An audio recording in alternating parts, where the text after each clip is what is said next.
Saltó a la alberca para salvar a la hija del millonario. Una hora después fue despedida. Él dijo, «No debiste estar ahí», sin saber cómo terminaría para él. Mira cómo una verdad destruyó un imperio. Suscríbete y escribe en los comentarios desde qué ciudad nos ves. El sol se alzó sobre la finca Drayton como lo hacía cada mañana, con gracia, sin pedir permiso, derramando haces dorados sobre pilares de mármol, balcones de vidrio y setos recortados a la perfección. La luz temprana se reflejaba en el borde cubierto de azulejos azules de la alberca olímpica, brillando como si hasta el agua hubiera ensayado para centellear en el momento exacto. Dentro del ala este, justo después de la cocina del personal y al final de un pasillo estrecho donde apenas se atrevía a entrar la luz del día, Amalia Brooks estaba frente al espejo, recogiendo su cabello con dedos rápidos y acostumbrados. Su uniforme estaba almidonado y limpio. El cuello blanco tenía un pequeño desgarrón en la costura, algo que nadie más había notado, y el delantal negro que ataba a su cintura todavía olía débilmente a almidón y detergente de lavanda. Había estado despierta desde las 5:30, como cada mañana, aunque hoy no era como los demás días. Era el día de la gala anual de la Fundación, el evento de la temporada para la élite del Estado. Reuniría senadores, celebridades, donantes y ejecutivos de empresas, cuyos nombres Amalia solo conocía por haber limpiado las cajas de sus productos en las despensas de gente rica. Revisó sus dientes en el espejo, limpios, sus manos, firmes, su expresión, neutra, compuesta. Era un rostro que había perfeccionado, uno que no invitaba a la atención ni mostraba incomodidad. Su trabajo dependía de eso.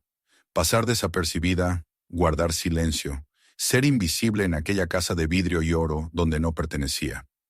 Las demás empleadas ya estaban atareadas. Berta planchaba las servilletas para el servicio de postres. Luisa pulía las bandejas de servicio hasta que reflejaban como mercurio. Amalia pasó junto a ellas en silencio, dirigiéndose a la cocina para comenzar con sus tareas asignadas. Cristalería, mesas del jardín, bebidas. Pasó junto a la despensa donde el horario del personal estaba pegado a la pared y vio su nombre al lado de un bloque codificado por colores que marcaba su presencia durante la hora del cóctel. Eso significaba estar a plena vista, ofreciendo bocadillos, manteniendo la espalda recta y sin hacer contacto visual, a menos que le hablaran primero. Exhaló. Hoy no debía ser vista. Ese era el objetivo. Más allá del seto, por el camino principal de la finca, los autos negros comenzaron a llegar justo cuando la neblina matinal se disipaba. Los choferes abrían las puertas para mujeres en seda y hombres con trajes a la medida. El personal de seguridad, con audífonos, asentía discretamente, sin parpadear. Mientras los invitados entraban por el pórtico de columnas, Amalia estaba en la terraza trasera, acomodando copas de champán en una bandeja de plata que pesaba sobre su muñeca. En uno de los salones lejanos, vislumbró a William Drayton, dueño de la casa y de su legado, hablando por teléfono con la intensidad controlada de un hombre que no había escuchado la palabra no en décadas. Su voz no se alzaba, pero su expresión, la boca apretada, los ojos entrecerrados, contaba la historia con claridad. Pasó junto a la terraza sin reconocer a ninguno de los empleados. No era raro. La atención del señor Drayton tenía un precio, y quienes vestían delantal no lo valían. Amalia regresó a la cocina justo a tiempo para ver a una figura familiar cruzar el pasillo hacia el patio. Una niña con un vestido blanco de algodón, descalza, el cabello aún húmedo de un baño matutino. Clara. Se movía con un ritmo particular, no apresurado ni curioso como la mayoría de los niños, sino hacia adentro, como buscando algo. Sus manos se movían lentamente, como si midieran el espacio. El estómago de Amalia se encogió. La niña no debía andar sola, no con el caos de la gala aproximándose. Pero sabía que Clara escapaba a menudo de su niñera, quien solía quejarse de que la niña no obedece, aunque pudiera hacerlo. Clara nunca hablaba. Le habían diagnosticado autismo y pérdida parcial de audición, condiciones que su padre reconocía con palabras educadas en las reuniones de la Junta, pero que en realidad dejaba en manos de profesionales contratados. Sin embargo, Amalia siempre había notado algo distinto en la niña. una conciencia, una tranquila rebeldía, una ternura que el mundo no parecía merecer. Abrió la boca para llamarla, para avisar a alguien, pero el protocolo la detuvo. No tenía permitido hablar con los invitados o los miembros de la familia, a menos que se dirigieran a ella primero. Observó cómo Clara desaparecía por la esquina de la terraza hacia el área de la piscina. Sus dedos se aferraron al tallo de la copa que acababa de pulir. Se dijo que debía seguir trabajando, que alguien más la vería. No lo hicieron. Para el mediodía, la finca se había transformado en una escena de revista. Un suave jazz flotaba desde altavoces ocultos. Las carpas blancas ondeaban con la brisa. Y los meseros, con uniformes coordinados en blanco y negro, se movían como sombras. Amalia se desplazaba entre ellos con gracia calculada, equilibrando bandejas, esquivando codos, reponiendo mesas. Su recorrido rozaba los límites de la galaxia social que orbitaba alrededor de William Drayton. Congresistas, magnates petroleros, diseñadores de moda. Escuchaba risas, el tintinear de copas. Algún que otro, todos necesitamos un recorte de impuestos. Pero sobre todo, escuchó un único sonido que no encajaba. Un chapoteo. No fue fuerte. No hubo gritos. No hubo alaridos. Solo una ruptura en la suavidad del sonido. Un ruido húmedo, accidental. Amalia giró la cabeza. Desde su posición junto a la mesa del bar, tenía una vista clara de la piscina. Y allí, hundiéndose lentamente, con las extremidades flojas pero los ojos bien abiertos, estaba Clara. Nadie se movió. Una mujer jadeó, llevándose la mano a las perlas de su collar. Otra retrocedió murmurando algo sobre sus zapatos. Un joven con saco sacó su teléfono, pero no para pedir ayuda. Nadie se movió. Amalia corrió. No pensó. Su bandeja cayó al suelo, haciendo estallar copas, rociando champán sobre el mármol. Se abrió paso a empujones entre los invitados atónitos, sus pies golpeando contra la superficie dura hasta llegar al borde. Saltó. El agua la envolvió con una violencia helada. En la claridad del fondo, vio el vestido de Clara inflándose a su alrededor como una flor. Amalia la tomó, tirando de sus extremidades rígidas, buscando la correa del cinturón de flotación. Estaba torcida, atrapándola contra la silla. Amalia tiró. La hebilla cedió y dio una patada hacia arriba con todas sus fuerzas. Salieron a la superficie. Alguien gritó. Otros corrieron. Amalia arrastró a Clara hasta el borde. Una mano se extendió, uno de los invitados rompiendo al fin su trance, y juntas levantaron a la niña. Tosió, escupió agua. Su cuerpo convulsionó y luego se relajó. Respiraba. Amalia, empapada y temblando, se sacó del agua, desplomándose sobre el mármol. Sus pulmones ardían, sus ojos escocían, pero Clara estaba viva. Entonces llegó el silencio. No era alivio, no era gratitud. Era el tipo de silencio que cae cuando algo inesperado arruina el guión. William Drayton apareció entre la multitud. Sus ojos no fueron a su hija, sino a Amalia. «¿Qué demonios es esto?», dijo con voz baja pero vibrando de furia. «¿Por qué el personal está en la zona de invitados? ¿Quién permitió esto?». Nadie respondió. Amalia intentó hablar, pero él no la miró. «Tú», espetó fijando en ella la mirada como si fuera una mancha en el suelo. «Estás despedida, de inmediato». Algunos invitados desviaron la vista. Nadie intervino. El espectáculo había cambiado, y ahora era una molestia. Amalia se puso de pie, chorreando, en silencio. Una empleada se acercó y le susurró que debía salir por la puerta trasera. Sus pertenencias ya estaban empacadas. Horas después, con los zapatos aún húmedos, Amalia estaba fuera de los muros de la finca, su mundo reducido a una bolsa de plástico y el eco de las últimas palabras de su empleador. No debiste estar ahí, pero había estado, y gracias a eso, una niña vivía. La calle frente a la finca Drayton lucía igual que siempre. El pavimento pulido, los setos recortados, las rejas de hierro brillando bajo el sol temprano de la tarde.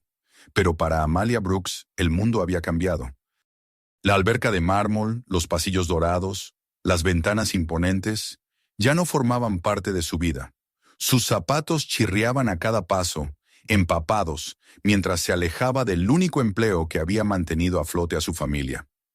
En la mano llevaba una bolsa de plástico con sus pertenencias, entre ellas el uniforme doblado que jamás volvería a usar. El silencio que quedaba a sus espaldas tenía un peso definitivo. No lloró. No todavía. Sus piernas la llevaron hasta la parada de autobús más cercana por pura costumbre. La blusa se le pegaba al cuerpo, pesada por el agua clorada. Se abrazó a sí misma, ignorando las miradas de quienes pasaban. Un niño en una carreola la señaló. Su madre lo atrajo hacia sí, susurrándole algo mientras pasaban de largo. Amalia mantuvo la vista al frente. Había saltado a una alberca para salvar a una niña. Había hecho lo que nadie más tuvo el valor o la decencia de hacer. Y sin embargo, ella era la que había sido escoltada hasta la salida. Al llegar a su edificio de apartamentos, la familiaridad de la pintura descascarada y las baldosas agrietadas de la escalera le resultó un alivio. El pequeño departamento en el tercer piso, que compartía con su madre y su hermana menor, estaba en penumbra, pero era cálido. Dentro su madre, Delilah, descansaba en el sofá, con los pies apoyados sobre un cojín y una manta delgada, cubriéndole las piernas. Llevaba años luchando contra la presión alta y el cansancio, trabajando como lavandera hasta que su cuerpo se rindió. Desde entonces, Amalia era la proveedora. En cuanto Delilah vio a su hija, empapada, temblorosa, con una bolsa de plástico en la mano, se incorporó, alarmada. «¿Qué pasó?», preguntó con la voz quebrada de preocupación. Amalia no dijo nada. Entró a la pequeña habitación que compartía con su hermana, dejó la bolsa en el piso y se sentó al borde de la cama. Sus manos temblaban, pero sus ojos seguían secos. Maya, su hermana de 16 años, aún con el uniforme escolar, se asomó por el pasillo, con los ojos muy abiertos. «¿Te despidieron?», preguntó en un susurro. Amalia asintió. «¿Por qué?». «Dijo que fue porque se lanzó a la alberca», respondió Delilah desde la puerta, habiendo escuchado lo suficiente. «Para salvar a alguien, ¿verdad?». Amalia volvió a asentir. Se quitó los zapatos y luego los calcetines húmedos que se le pegaban a la piel. Maya entró y se sentó a su lado. «La niña. ¿Está bien?». Por fin, Amalia levantó la mirada. «Está viva». Y eso fue todo lo que dijo en el resto del día. Al caer la noche, el departamento se sentía demasiado pequeño, demasiado silencioso. Las noticias sobre la gala ya circulaban en las redes sociales. Una foto de William Drayton dando su discurso. Una cita sobre el futuro de la filantropía en Estados Unidos. Ni una sola mención de la niña que casi se ahoga. Ni una palabra sobre la joven que la había salvado. Amalia deslizó el dedo por las imágenes con manos entumecidas. Encontró un artículo en un portal sensacionalista que hablaba de una pequeña interrupción durante el evento, que había sido resuelta rápidamente por el personal. No había fotos de ella, ningún nombre. Era como si nunca hubiera existido. En la sección de comentarios, un usuario escribió: «El personal siempre busca llamar la atención. Seguro quería un ascenso». Otro respondió: «Estos siempre se creen héroes cuando hay cámaras». Amalia cerró el navegador. Apagó el teléfono. Se recostó en la cama, con la vista fija en el techo. Esa noche, el sueño no llegó. Por la mañana, recibió un mensaje de la agencia que la había colocado en la finca. Breve y definitivo. Debido a recientes acontecimientos y preocupaciones del empleador respecto a límites y protocolos, no podemos recomendarla para futuras asignaciones. Le deseamos lo mejor en sus próximos proyectos. Amalia miró la pantalla, con el pecho apretado y la respiración lenta. Sujetó el teléfono con tanta fuerza que los nudillos se le pusieron blancos. No solo había perdido su empleo, había perdido su reputación en el circuito de trabajo doméstico de élite. Un susurro de alguien como Drayton podía acabar con carreras enteras. Y así fue. Las horas siguientes pasaron en silencio. Su madre intentó tranquilizarla, pero incluso su voz tenía un temblor de incertidumbre. Las cuentas llegarían. La renta vencería en 12 días. Maya aún necesitaba útiles escolares y pasaje para el transporte. No tenían un plan de respaldo. Nunca lo habían tenido. Casi al anochecer sonó el timbre. No esperaban a nadie. Amalia miró a su madre, igual de extrañada.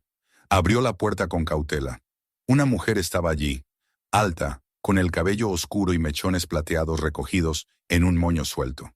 Su ropa era sencilla, pantalones oscuros, un abrigo entallado, zapatos planos. Pero su postura y presencia transmitían aplomo. Su rostro le resultaba familiar, aunque Amalia no pudo ubicarlo de inmediato. Hasta que la mujer habló. ¿Usted es Amalia Brooks?, preguntó con suavidad. Sí, respondió Amalia, alerta. Me llamo Sylvia Drayton. Amalia parpadeó. Le sonaba ese nombre, escuchado tal vez una o dos veces, susurrado en los pasillos de la finca. La hermana de William Drayton, la oveja negra, la que había desaparecido de la historia pública de la familia hacía años. Había rumores, enfermedad mental, escándalos, distanciamiento. La verdad nunca se decía. Sylvia ofreció una leve sonrisa, casi disculpándose. ¿Puedo pasar? Amalia dudó, pero abrió la puerta. Dentro, las tres mujeres se sentaron alrededor de la pequeña mesa de la cocina. Sylvia aceptó una taza de té. Sus manos permanecían tranquilas, su mirada firme. No vengo en nombre de mi hermano, dijo. Estoy aquí porque alguien me envió un video. Uno de los cocineros lo grabó con su teléfono. Se la ve saltando a la alberca. Se ve cómo salva a Clara. Y también se ve a mi hermano dándoles la espalda a ambas. Amalia se tensó. Los ojos de su madre se entrecerraron. Maya, que había estado escuchando desde el pasillo, dio un paso más cerca. Yo formé parte de ese mundo alguna vez, continuó Sylvia. Sé lo fácil que es borrar a personas como usted. Personas como yo también, de cierta manera. Mi hermano no solo me sacó de la empresa, me borró de la familia, porque me negué a firmar algo que sabía que estaba mal, y no tuve el poder para detenerlo. Su voz no temblaba, pero llevaba el peso de años. Ahora ayudo a mujeres, dijo. Mujeres que han sido descartadas, ignoradas. Cuando vi ese video, supe que tenía que encontrarla. Amalia bajó la vista hacia su taza. Sylvia se inclinó hacia adelante, hablando más bajo. No busco venganza, busco la verdad, y quiero que usted pueda contarla. No por espectáculo, no por atención, sino porque es suya. Amalia negó con la cabeza. ¿Qué diferencia haría? Sylvia la sostuvo con la mirada. Tal vez no lo cambie a él, pero tal vez cambie otra cosa. Para usted, para Clara, para quienes estén mirando. Amalia no respondió. Sylvia sacó una tarjeta de presentación del bolsillo de su abrigo y la dejó sobre la mesa. Es de alguien en quien confío, un periodista independiente. No trabaja para la prensa de la élite. Si algún día quiere hablar, él la escuchará. Se puso de pie. No voy a presionarla, dijo, acercándose a la puerta. Pero diré esto. Según ellos, usted no debía estar allí. Pero si no hubiera estado, Clara se habría ahogado. Así que quizá estaba exactamente donde debía estar. Y se fue. Amalia permaneció sentada mucho después de que la puerta se cerrara. La tarjeta quedó sobre la mesa, intacta. Afuera, el cielo se volvía índigo. Dentro, el silencio de Amalia comenzaba a transformarse. No en palabras, no todavía, pero en algo peligrosamente cercano a la determinación. La tarjeta permaneció sobre la mesa durante 2 días. Amalia no la tocaba, pero tampoco la tiraba. Cada vez que pasaba por la cocina, su mirada caía sobre ese rectángulo de cartulina crema, con letras negras demasiado simples para intimidar y demasiado limpias para ignorar. No sabía qué estaba esperando. Quizás que la indignación se disipara, o que el sabor amargo de la humillación se diluyera hasta poder hablar de ello sin que le temblara la voz. Pero sobre todo, esperaba el momento en que el silencio dejara de sentirse como protección y empezara a aparecer complicidad. Ese momento llegó al tercer día. No se presentó como una revelación dramática, sino como un pequeño y callado cambio. Su madre dormía en el sofá, agotada tras otro día intentando estirar lo poco que tenían para que alcanzara. Su hermana estaba en la escuela y el departamento estaba envuelto en una calma espesa. Amalia se sentó a la mesa con una taza de té tibio, sosteniendo la tarjeta por primera vez. Pasó los dedos por los números, sin marcar todavía. Respiró hondo. Sabía que, una vez llamara, las palabras dejarían de ser solo suyas. Pasarían a formar parte de un registro, una declaración, un riesgo. Marcó. La voz al otro lado era suave, masculina, de unos 30 y tantos, con la paciencia medida de quien había hablado antes con personas que tenían algo importante que decir, pero no sabían cómo empezar. Se llamaba Martín. No pidió detalles de inmediato. Le ofreció reunirse en un lugar neutral, seguro. Sugirió una pequeña biblioteca pública en un barrio lo suficientemente lejos de la finca Drayton y de su apartamento como para que ninguno de esos mundos interfiriera. Amalia aceptó. La reunión tuvo lugar 2 días después. Ella llegó temprano, vestida con ropa sencilla y una gorra baja sobre la frente. Martín ya estaba allí, sentado en el rincón más apartado, rodeado de estantes llenos de biografías. Se levantó cuando ella se acercó y la saludó con un leve asentimiento, sin estrecharle la mano. Respetuoso, prudente. Se sentaron y durante unos segundos ninguno habló. Entonces Amalia lo contó todo. No adornó ni dramatizó. Habló con sencillez, del trabajo, de la finca, de la cultura del silencio, de Clara, de su naturaleza callada, de cómo nadie parecía escucharla nunca. Describió el momento en que la niña cayó a la alberca y el mundo alrededor se quedó inmóvil. El agua helada, el peso de su pequeño cuerpo en sus brazos, el instante en que la niña tosió y volvió a respirar. Luego habló de lo que vino después, las miradas frías, el despido, la bolsa preparada junto a la puerta trasera. Martín tomó notas, sin interrumpirla. Cuando terminó, cerró su libreta con cuidado. ¿Me permitiría grabar su historia para publicarla?, preguntó. Podemos proteger su identidad, o podemos usar su nombre. Eso lo decide usted. Amalia dudó. No quiero ser famosa, dijo. No lo será, respondió Martín. Pero podría ser visible. Ella aceptó. En los días siguientes, Martín volvió a contactarla con más preguntas, sobre las condiciones laborales, los contratos, las reglas no escritas que lo regían todo. Amalia le presentó a otro exempleado de la finca, un jardinero despedido tras reclamar por horas extra no pagadas. Luego a otro, un joven cocinero que había perdido su puesto después de pedir una licencia médica. El patrón se hizo evidente. Cualquiera que hablara era eliminado, discretamente y sin remedio. La voz se corrió. Otras historias comenzaron a aparecer. Martín recopiló los testimonios, verificó datos, solicitó documentos, investigó los marcos legales que permitían que esos abusos silenciosos siguieran ocurriendo. Trabajó con método y cautela. Amalia valoró eso. No quería una guerra. Quería claridad. Mientras tanto, Sylvia Drayton volvió a aparecer. Llamó a Amalia una noche para pedirle verse. Esta vez, Amalia no dudó. Se reunieron en un café cercano al departamento, y sobre 2 tazas de café aguado, Sylvia escuchó cómo Amalia le contaba lo que había hecho, lo que Martín había reunido, lo que otras personas estaban comenzando a decir. Sylvia no ocultó su orgullo. En 2 semanas ha hecho más de lo que yo logré en 2 años, dijo. Solo estoy diciendo la verdad. Sí, respondió Sylvia, pero la mayoría nunca lo hace. Sylvia le ofreció más apoyo, contactos legales, acceso a un pequeño fondo para cubrir la renta mientras encontraba otro empleo.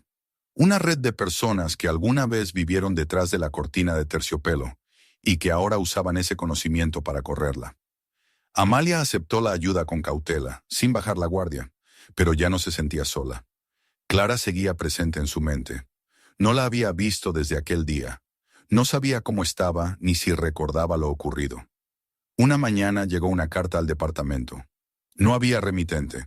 La letra era torpe, irregular, hecha con crayón. Decía una sola palabra: gracias. Amalia la observó durante largo rato. No se la mostró a nadie. La dobló y la guardó en la parte trasera de su cuaderno, como una flor prensada, un recordatorio silencioso de que algunas cosas valían el costo. Entonces, el artículo se publicó. Martín había elegido con cuidado el medio. Un sitio independiente de investigación, con una audiencia modesta pero fiel. El texto era largo, detallado, meticuloso. No nombraba a nadie al principio. Describía una cultura de silenciamiento, un patrón de represalias contra trabajadores que actuaban con conciencia. Narraba la historia de Amalia, citaba a otros, incluía cronologías, precedentes legales y una advertencia clara de que toda afirmación estaba respaldada por documentos o testimonios. La historia comenzó a circular. No se volvió viral ni explotó en las noticias, pero se difundió poco a poco. La gente la compartía. Otros periodistas la mencionaban. Trabajadores de otras fincas enviaban relatos similares. Grupos de defensa se pusieron en contacto para ofrecer apoyo y pedir permiso para usar el artículo en talleres y capacitaciones. Una universidad local contactó a Martín para incluir el caso en un curso de ética laboral. El nombre de Amalia empezó a conocerse, no como escándalo ni como símbolo, sino como persona. Entonces llegó la llamada de la Alianza Nacional de Trabajadoras del Hogar. Querían reconocerla en un próximo evento, no como heroína, sino como alguien que se había atrevido a salirse de las líneas impuestas por otros. Silvia ayudó con la logística. Martín preparó un breve resumen para leer en voz alta. La noche del evento, Amalia esperaba entre bastidores, con las palmas húmedas y el corazón acelerado. El auditorio no era grande, pero estaba lleno. No estaba acostumbrada a la atención. Había pasado la mayor parte de su vida procurando no ser vista. No dio un discurso. Aceptó el reconocimiento con una leve inclinación de cabeza y se hizo a un lado para ceder el turno al siguiente homenajeado. Pero después, una mujer se le acercó entre la multitud. Tendría unos 50 años, con mirada cansada y una sonrisa amable. Se presentó como exempleada doméstica que había sido despedida por denunciar condiciones inseguras. Leí lo que dijo, contó. Me hizo sentir menos sola. Fue entonces cuando Amalia entendió lo que Silvia quería decir. La verdad no se trataba de espectáculo. Se trataba de solidaridad. Esa noche, sentada al borde de su cama, Amalia pensó en Clara, en la alberca, en el instante en que había salido de su papel para lanzarse al agua, sin saber lo que vendría después. Había perdido su trabajo, su ingreso, su lugar en el mundo laboral de élite. Pero había encontrado algo más, su voz, su dignidad, su sitio, no en el mundo de ellos, en el suyo. Los aplausos del auditorio aún resonaban débilmente en los oídos de Amalia cuando salió al fresco de la noche. La calle frente al centro cívico estaba tranquila, pero algo en su interior se mantenía despierto, alerta y vivo. Nunca se había imaginado a sí misma de pie frente a una multitud. Incluso ahora, su voz no se había sumado a la conversación pública como otros quizá habrían esperado. No había pronunciado discursos ni gritado ante micrófonos. Pero su presencia había bastado. La gente había escuchado. Y lo más importante, le habían creído. Silvia la esperaba junto al auto, las manos en los bolsillos de su abrigo. La luz de las farolas dibujaba su rostro en oro y sombra. Cuando Amalia se acercó, Silvia sonrió, no con triunfo, sino con una calma satisfecha. No todas las batallas debían ganarse con estandartes. Algunas victorias vivían en el silencio, en pequeñas miradas de entendimiento entre quienes sabían. Creo que esta será la última ceremonia a la que asistiré por un tiempo, dijo Amalia soltando un suspiro que no había notado que contenía. Silvia soltó una breve risa. Lo hiciste bien. No dije nada. No hacía falta. Condujeron en silencio durante un rato, las luces de la ciudad difuminándose contra los cristales. Silvia se ofreció a llevarla a casa, pero Amalia prefirió caminar las últimas calles. Necesitaba aire, tiempo para dejar que todo se asentara en su mente. Al volver al apartamento, el pasillo olía a detergente y arroz hervido. Su madre había dejado un plato cubierto con papel de aluminio sobre la encimera. Maya ya dormía. El hogar seguía siendo pequeño, modesto, pero era suyo. En el ambiente había cambiado algo en las últimas semanas. El miedo ya no ocupaba el espacio. En su lugar había algo más firme, más pesado. Conciencia. A la mañana siguiente, Silvia llamó con noticias. Un periódico nacional había recogido la historia de Martín. Planeaban un seguimiento y querían incluir una entrevista con Amalia. No tendría que aparecer en cámara, solo aclarar algunos detalles y responder, quizá, a las declaraciones contrarias que empezaban a circular. Porque habían empezado, por supuesto. La oficina de William Drayton emitió un comunicado. Negaban toda irregularidad. Alegaban cuestiones de privacidad, tergiversaciones y acusaciones no verificadas. Pintaban a Amalia como una empleada bien intencionada, pero imprudente, que había comprometido los protocolos de seguridad. No había mención alguna de Clara, ni una sola palabra. Entonces llegó la grabación. El video tomado en la cocina, registrado discretamente por un miembro del personal, y conservado por Martín con el consentimiento de los involucrados, fue publicado junto con la segunda entrega del artículo. Estaba borroso, pero era inconfundible. Mostraba la piscina, mostraba a Amalia corriendo, saltando, sacando a Clara del agua. Mostraba el momento en que William Drayton llegaba, no con alivio, sino con furia. La respuesta pública fue inmediata. No todos se indignaron. Algunos se aferraron a sus prejuicios. Pero cada vez más voces comenzaron a cuestionar el trato que había recibido Amalia. Columnistas y analistas empezaron a examinar el lenguaje de protocolo y límites. La conversación empezó a cambiar. Y entonces, de forma discreta, surgió otra historia. Una ex niñera, primero de manera anónima y luego con su nombre, publicó su testimonio. Clara había sido dejada sin supervisión con frecuencia, afirmó. Ella había expresado su preocupación, en privado, con respeto, pero fue despedida por identificarse demasiado con la niña. Había firmado un acuerdo de confidencialidad y había permanecido callada durante años. Ahora había decidido romper el silencio. El impulso creció. Se organizó una petición, no para castigar a nadie, sino para que se reconocieran oficialmente las acciones de Amalia. El apoyo llegó desde lugares inesperados. Maestros, enfermeras, incluso extrabajadores del círculo íntimo de la familia Drayton. Una chef jubilada escribió una carta publicada en un diario importante. Ella salvó a esa niña y la sacaron por la puerta. Si eso no es la definición de injusticia, no sé qué lo sea. Mientras tanto, comenzaron a gestarse, de forma silenciosa, indagaciones legales. Organizaciones de defensa empezaron a formular preguntas más directas sobre las prácticas laborales de la Fundación Drayton. Silvia, aún bien conectada pese a su exilio, transmitía mensajes discretos. Se estaban iniciando investigaciones. En medio de todo esto, Amalia siguió trabajando, no en limpieza, sino en la Fundación de Silvia. Había comenzado a organizar talleres para trabajadoras domésticas, ofreciendo información básica sobre sus derechos, redes de apoyo y espacios para compartir historias. La oficina era pequeña, el salario modesto, pero el trabajo tenía sentido. Cada mujer que se sentaba en el círculo y contaba su verdad hacía que el lugar se sintiera más real. Y entonces, una tarde de martes, llegó un mensaje que le cortó la respiración. Provenía de una tutora designada por el Estado. Clara había sido retirada temporalmente de la custodia de su padre mientras se investigaba un posible caso de negligencia. Estaba bajo el cuidado de un familiar conocido y de confianza. El nombre no estaba escrito, pero Amalia lo entendió. Silvia la había acogido. El corazón de Amalia latió con fuerza al leer la última parte del mensaje. Clara había preguntado por ella. La visita se organizó en silencio, sin periodistas, sin cámaras. Solo una habitación tranquila en la casa de Silvia, llena de luz suave y juguetes familiares. Cuando Amalia entró, Clara estaba sentada en un cojín en el suelo, dibujando con un lápiz de colores.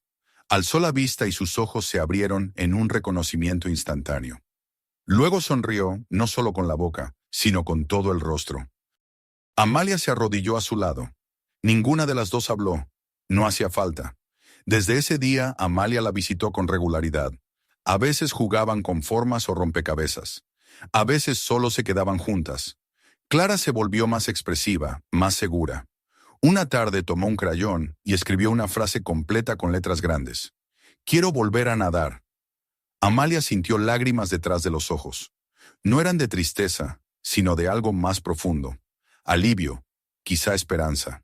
Con la ayuda de una terapeuta infantil, trazaron un plan suave para reintroducir a Clara al agua.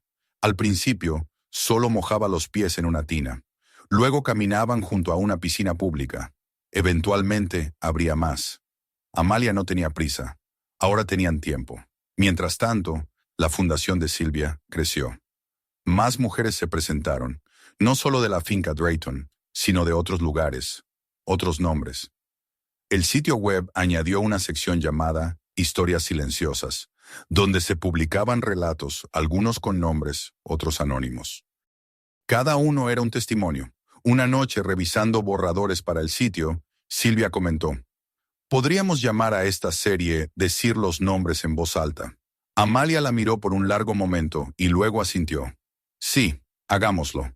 A la mañana siguiente, Amalia se colocó frente a una sala llena de nuevas trabajadoras. Algunas jóvenes, otras cerca de la jubilación. Todas habían escuchado alguna vez que debían mantener la cabeza baja. Se presentó, no como heroína ni como advertencia, sino simplemente como Amalia Brooks. Una mujer a la que un día le dijeron que no pertenecía a un lugar. Una mujer que había aprendido que no ser vista no era lo mismo que ser invisible. Habló con voz suave, pero firme. Fui empleada doméstica, soy trabajadora, soy testigo, y no voy a dejar que me borren. La sala quedó en silencio por un instante. Luego llegaron las miradas de asentimiento, las lágrimas, las manos que se extendían, no en busca de ayuda, sino de comprensión. Días después llegó una carta oficial. Llevaba el sello de una organización nacional de derechos humanos.